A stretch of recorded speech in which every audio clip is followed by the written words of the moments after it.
मैं एक टीचर हूँ और ये कुछ साल पहले की बात है। यह हाई स्कूल में पढ़ाने के मेरे चौथे वर्ष के दौरान था, जहाँ मैं अभी भी पढ़ाती हूँ। मैं मैथ्स पढ़ाती हूँ और उस सेमेस्टर में पूरे दिन मेरी 4 अलग अलग क्लासेस थीं। इसने मुझे पढ़ाने, लेसन्स तैयार करने और असाइनमेंट की ग्रेडिंग करने के बीच बहुत बिजी रखा। एक दिन स्कूल वर्ष के लगभग 1 महीने बाद ये दिन का पहला घंटा था और मैं बोर्ड पर प्रॉब्लम सॉल्व कर रही थी। तभी मेरे क्लास में मेरी फ़ोन की घंटी बजी। मैं जो कर रही थी उसे रोक दिया और उसे उठाने के लिए आगे बढ़ी। मुझे बताया गया कि स्कूल को बंद किया जा रहा है, लेकिन मुझे ये नहीं बताया गया कि क्यों। क्लास में कुछ बच्चे बात करने लगे और मुझसे पूछने लगे कि लॉकडाउन का कारण क्या है। सच कहूँ तो ये मुझे भी नहीं पता था और मैंने उनसे कहा कि मैंने वही किया जो मुझे करना चाहिए था और लाइटें बंद कर दी और दरवाजे बंद कर दिए। मेरी क्लास में 20 बच्चे थे और उन सभी ने वही किया जो मैंने कहा था, लेकिन फिर भी वे जानना चाहते थे कि हम लॉकडाउन में क्यों हैं। मैं जानती थी कि ये कोई ड्रिल नहीं था और मैं खुद बहुत डर गई थी। मैं अपनी टेबल पर गई और कुर्सी पर बैठ गई। फिर हम सब बस इंतजार करते रहे। लगभग 10 मिनट के बाद मेरा फ़ोन वाइब्रेट करने लगा। ये मेरी टेबल के ऊपर था और मैंने ये देखने के लिए उसे उठाया कि मुझे कौन कॉल कर रहा था। ये एक अननोन नंबर था जिसे मैं पहचान नहीं पाई। मैं इसे नहीं उठाने देने वाली थी, लेकिन मुझे लगा कि कॉल करने वाले के पास लॉकडाउन के रिलेटेड कोई इन्फॉर्मेशन होगी। आखिरी मिनट में मैंने कॉल को उठा लिया। मैंने फ़ोन को अपने कान के पास रखा और जैसे ही मैंने कॉल को सुनना शुरू किया, एक आदमी वहाँ से बोला। उसने काफ़ी प्रोफेशनल तरीके से बात की और मुझसे कहा कि प्रिंसिपल ऑफिस में मुझे तुरंत बुलाया गया है। मैंने पूछा कि क्यों, और मुझे बताया गया कि मुझे वहाँ आकर पता चलेगा। मैं बहुत कंफ्यूज थी कि मुझे जाना चाहिए या नहीं। फिर उसने फ़ोन रख दिया। मैंने देखा कि मेरी क्लास मेरी ओर देख रहे थे, निसंदेह आश्चर्य कर रहे थे कि मुझे फ़ोन पर क्या बताया गया था। तभी उनमें से एक ने बोलकर पूछा। मैंने उन्हें सच बताया और कहा कि किसी ने मुझे प्रिंसिपल के ऑफिस में बुलाया है। मैं कंफ्यूज थी कि मुझे वहाँ जाना चाहिए या नहीं। मैं अपने टेबल से उठी और दरवाजे की ओर चली गई। फिर मैंने खिड़की से बाहर हॉलवे को देखा। वो खाली था, लेकिन फिर मैंने किसी को देखा। ये बाईं ओर बहुत दूर था, बहुत मुश्किल से नजर आ रहा था।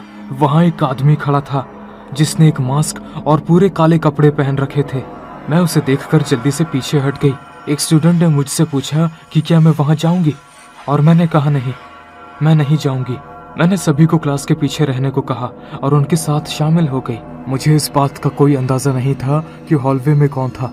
शायद वही लॉकडाउन का कारण था। मैं नहीं चाहती थी कि मेरे स्टूडेंट्स को पता चले कि वो आदमी इतना करीब था। हालांकि कुछ मिनटों के लिए सब कुछ शांत था। हम हॉलवे में बाहर से कुछ भी नहीं सुन सके। ऐसा लग रहा था जैसे हम वहाँ काफी टाइम से हों। और जितना ज्यादा समय बीतता गया, मुझे और भी ज्यादा टेंशन होने लगी। मेरे फोन पर उसी नंबर से दोबारा कॉल आई, लेकिन मैंने उसे नजरअंदाज कर दिया। हम सभी क्लास में लगभग 1 घंटे से इंतजार कर रहे थे। आखिरकार क्लास में मेरे फोन में एक कॉल आई। मैं वहां गई और उसे उठा लिया।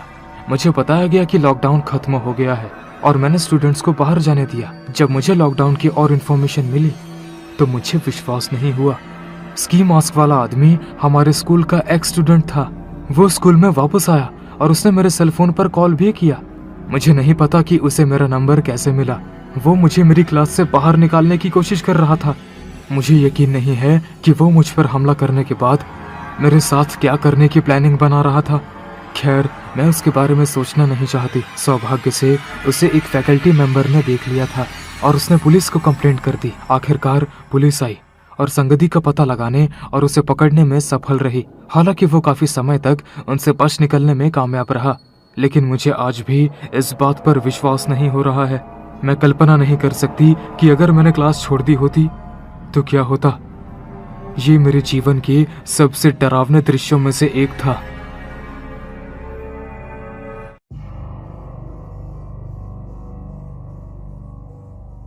ये तब हुआ जब मैं हाई स्कूल में थी। मैं एक लड़की हूँ और उस समय जूनियर थी। मैं हर दिन पैदल स्कूल जाती थी और वापस भी आती थी, क्योंकि मैं स्कूल के काफी करीब रहती थी। इसलिए वहाँ पैदल चलने से मुझे आमतौर पर लगभग 10 से 15 मिनट ही लगते थे और मैं पूरे रास्ते में मूल रूप से फुटपाथ से जाती थी। एक सुबह मैं तब निकली जब मैं आमतौर पर लगभग 7:30 बजे निकलती थी, क्योंकि स्कूल 7:50 पर शुरू होता था। सामने के दरवाजे से बाहर निकलने और अपने बैग के साथ अपने घर से बाहर निकलने के बाद मैंने सड़क के किनारे एक कार को देखा। ये फुटपाथ के ठीक सामने था जहाँ से मैं गुजरती थी। मैंने इसे पहले कभी नहीं देखा था। मैंने इसके ठीक पीछे से जाने की योजना बनाई, लेकिन जब मैं गई तो मैंने देखा कि वो आदमी साइड की खिड़की नीचे की ओर खिसका रहा था।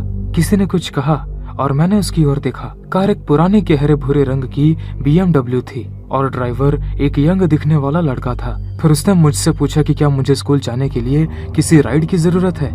मैंने इस लड़के को पहले कभी नहीं देखा था और ये भी नहीं सोचा था कि क्या वो मेरे स्कूल में भी गया था।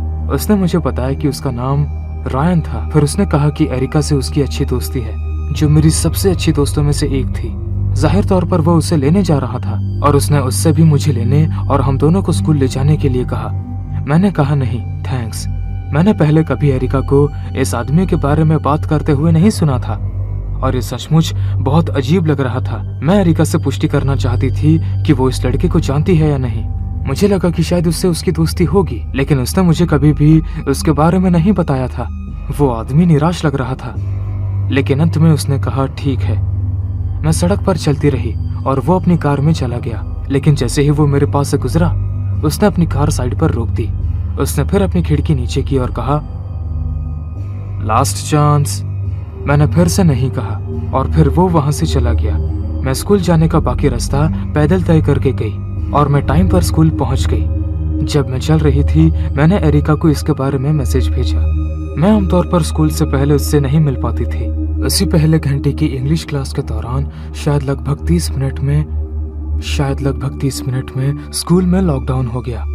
उस समय मुझे कोई अंदाजा नहीं था कि ये क्या था।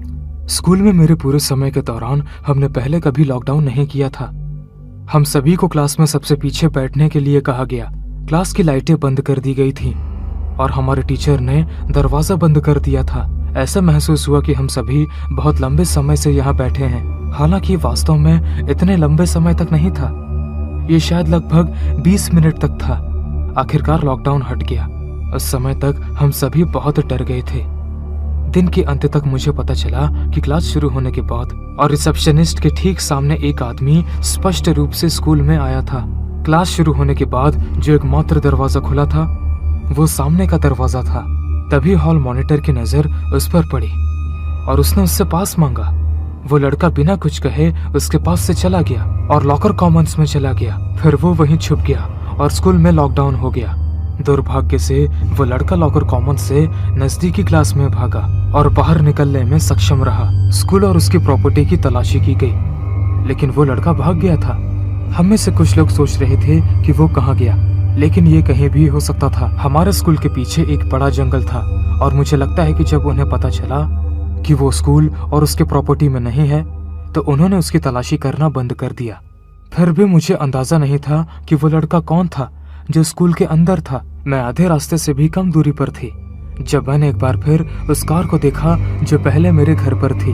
मुझे बुरा लगा कि वो आदमी वो नहीं है जो वो होने का दावा करता था और मुझे पता था कि कार सड़क के किनारे फिर से उसकी तरफ खड़ी थी। लेकिन जब मैं एक बार फिर कार के पास पहुंची तो मैंने उसे कुछ कहते हुए सुना। उसकी खिड़की पहले से ही नीचे थी। मैंने आगे देखा और चलना जारी रखते हुए हेलो कहा। फिर उसने मुझे रुकने के लिए कहा। मैंने उसकी बात नहीं मानी और उसे इग्नोर कर दिया। तुम्हें पता है, मैं पहले तुम्हारे स्कूल में था। मैं रुक गई और जब मैं सुन रही थी उस पर विश्वास नहीं कर सकी। फिर वो हंसने लगा और ये सचमुच डरावना था। वो मूल रूप से इस बात पर शेखी बघारता रहा कि कैसे उसने स्कूल को बंद कर दिया था और वो भागने में सफल रहा। जैसे ही वो ये कह रहा था उसने अपनी कार का दरवाजा खोला और बाहर निकल गया। मैं और भी तेजी से चली जब तक कि उस आदमी ने दौड़ना शुरू नहीं कर दिया। फिर उसी वक्त मुझे भी दौड़ना शुरू करना पड़ा। मैं भागती रही लेकिन वो मुझसे थोड़ा तेज था। मैं बता सकती थी कि वो मुझे डोमिनेट कर रहा था। मैं फुटपाथ छोड़कर सड़क के बीच भाग गई। फिर शायद मेरे लाइफ का सबसे लकी मोमेंट आया। उस शांत सड़क पर एक बार कार चलने लगी। मैं सीधे कार के लिए भागी और जब मैं करीब पहुंची तो ये कोई ऐसा इंसान था जिसे मैं जानती थी। ये मेरा क्लासमेट था। उसका नाम मैट था। उसने मुझे देखा और अपनी कार रोक दी। मैं मैट के कार के अंदर चली गई और उससे दरवाजा बंद करने को कहा। पीछा करने वाला लड़का कुछ देर बाद कार तक पहुंच गया। दरवाजे बंद हो गए और उस आदमी ने अंदर जाने की कोशिश की और जब वो अंदर नहीं आ सका तो उसने दरवाजा पीटना शुरू कर दिया। मैट ने मुझसे पूछा कि ये लड़का कौन है और मैंने उसे वहां से चले जाने को कहा। जैसे ही मैंने पुलिस को फोन करने के लिए अपना फोन निकाला, मैंने मैट को समझाया। मैंने उसे सब कुछ बताया और मैट ने मुझे मेरे घर तक छोड़ा। थोड़ी देर बाद पुलिस बाहर आई और मुझसे और मेरे माता पिता से बात की। उसी दिन पुलिस ने उस लड़के का पता लगा लिया। वो कई दिनों से मेरा पीछा कर रहा था और मुझे पता भी नहीं चला। मुझे ठीक ठाक पता नहीं है कि वो हमारे हाई स्कूल में क्यों आया। शायद वो मेरे लॉकर में वापस आने का इंतजार कर रहा था। वो बहुत आसानी से अपने आप को स्टूडेंट प्रूव कर सकता था क्योंकि वो बहुत यंग दिखता था। ये सब कुछ साल पहले हुआ था, लेकिन मुझे अब भी ये समय याद है। मुझे सचमुच खुशी है कि जब मैं भाग रही थी तो मैट मेरे सामने आ गया। मैं नहीं जानती कि अगर ऐसा नहीं होता तो मेरा क्या होता।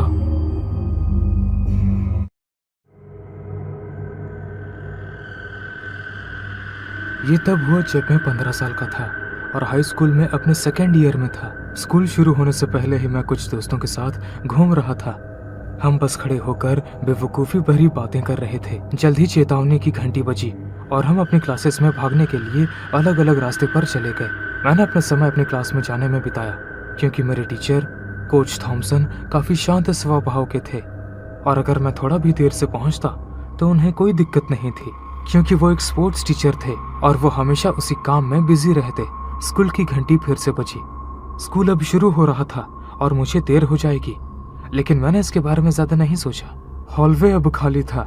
इंटरकॉम फिर से चालू हुआ और घोषणा हुई कि स्कूल में लॉकडाउन हो गया है। मैं समझ नहीं पाया कि क्यों। मैं बहुत कंफ्यूज था। मुझे सब कुछ ठीक लग रहा था। मैं अपनी क्लास की ओर चलता रहा, ये सोचते हुए कि कोई झूठा अलार्म या कोई ड्रिल हो सकता है। जब मैं उस हॉलवे में दाखिल हुआ जहां मेरी क्लास थी तो मैं रुक गया और ठिठक गया। हॉलवे के दूर के छोर पर स्की मास्क पहने एक बड़ा आदमी पूरे काले सूट में खड़ा था। जो कुछ हो रहा था उसे समझने में मुझे कुछ सेकंड्स लग गए। स्की मास्क पहने उस आदमी ने मुझे अभी तक नहीं देखा था, लेकिन फिर उसने अपना सिर घुमाया और मेरी ओर देखा। मैं जल्दी से कोने में छिप गया। वो ठीक वहीं खड़ा था जहां मेरी क्लास थी, इसलिए अब मैं वहां नहीं जा सकता था। हॉलवे पूरी तरह से खाली था और मुझे घबराहट होने लगी। मैं स्कूल को अच्छी तरह से जानता था क्योंकि मैं अपने सेकेंड ईयर में था और वहां कई बार घूम चुका था। इसलिए मैं पास के सबसे परिचित स्थान पर गया, जो कि पास का टॉयलेट था। मैं उम्मीद कर रहा था कि जब तक सब कुछ ठीक नहीं हो जाता मैं वहां सुरक्षित रहूंगा। मैं बाथरूम के एक स्टॉल में बैठकर किसी भी आवाज को सुनने की कोशिश कर रहा था। प्रार्थना कर रहा था कि वो आदमी उस दौरान अंदर ना आ जाए। मैं शायद लगभग 30 मिनट तक बाथरूम के अंदर रहकर हाइपर वेंटिलेटिंग से खुद को शांत करने की कोशिश कर रहा था, लेकिन इस पॉइंट पर मैंने कुछ कदमों की आहट सुनी और इससे मैं सचमुच डर गया। मैं वास्तव में नहीं जानता था कि वो कौन था, लेकिन सौभाग्य से वो वहां से आगे बढ़ गया जहां मैं था। आखिरकार मैंने निर्णय लिया कि मैं चला जाऊंगा। मैंने काफी समय से कुछ नहीं सुना था। मैंने सोचा कि वहां से निकल जाना ही सुरक्षित होगा और मैं बाहर निकल गया। जब मैंने ऐसा किया तो मैंने देखा कि हॉलवे अभी भी खाली और शांत थे। लॉकडाउन अभी भी प्रभावी था और मुझे नहीं पता था कि क्या हो रहा है और मैं बहुत सावधानी से चारों ओर देख रहा था। मैं लगभग आधी दूरी तक पहुंच गया था कि अचानक मुझे एक शोर सुनाई दिया। ये कोने के आसपास दूसरे हॉलवे से करीब आ रहे कदमों की आवाज थी। मैं डर और सदमे की डूबती अनुभूति को एक बार फिर महसूस कर सकता था। मैं जल्दी से घूमा और दूसरे हॉलवे में चला गया। जो भी मेरी तरफ आ रहा था उससे मैंने बचने की कोशिश की।